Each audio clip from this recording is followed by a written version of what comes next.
अस्सलाम वालेकुम मोअज़्ज़िज़ सामीन। तो कैसे हैं आप? उम्मीद करता हूँ आप सब भाई खैरियत से होंगे। खराब पेट और लूज मोशन के इलाज में मददगार घरेलू तरीका आजमाएं और मोशन से आराम पाएं।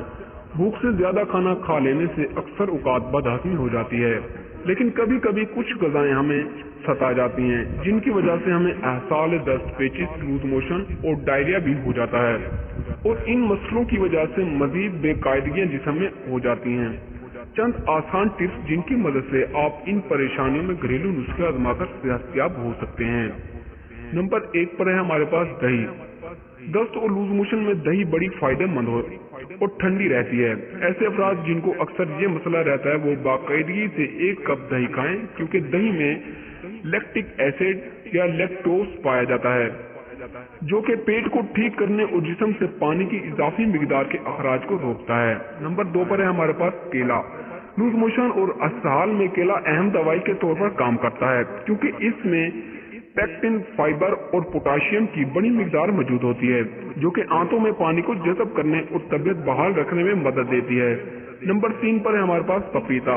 पपीते में एंजाइम्स और मिनरल्स पाए जाते हैं, जो कि निज़ाम एंजाम को फाल रखने में मदद देते हैं और पेट में दर्द, दस्त और बदहजमी के मसले में फायदा पहुंचाता है। नंबर 4 पर है हमारे पास दालचीनी। दालचीनी में एंटी बैक्टीरियल और एंटी वायरल खुसूसियात पाई जाती हैं, जो कि पेट के मसाइल को हल करने में मदद देती हैं। ये कोलेस्ट्रोल तमाम ही बेकायदगियों को दूर करने में फायदा पहुंचाती है। नंबर 5 पर है हमारे पास सौंफ। सौंफ ठंडी होती है और इसमें जिस्म में मौजूद जरासीमों को खत्म करने में मदद देती है, इसलिए सौंफ को रिफ्रेशमेंट के तौर पर भी रोजाना थोड़ा सा चबा लें। इससे पेट के मसाइल नहीं होंगे।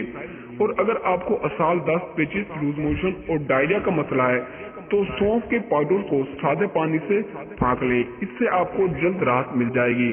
तो दोस्तों, ये थी हमारी आज की वीडियो। अगर आपको हमारी वीडियो पसंद आई हो तो वीडियो को लाइक करें और चैनल को सब्सक्राइब करें। तो मिलते हैं अगली वीडियो में, तब तक के लिए अल्लाह हाफिज।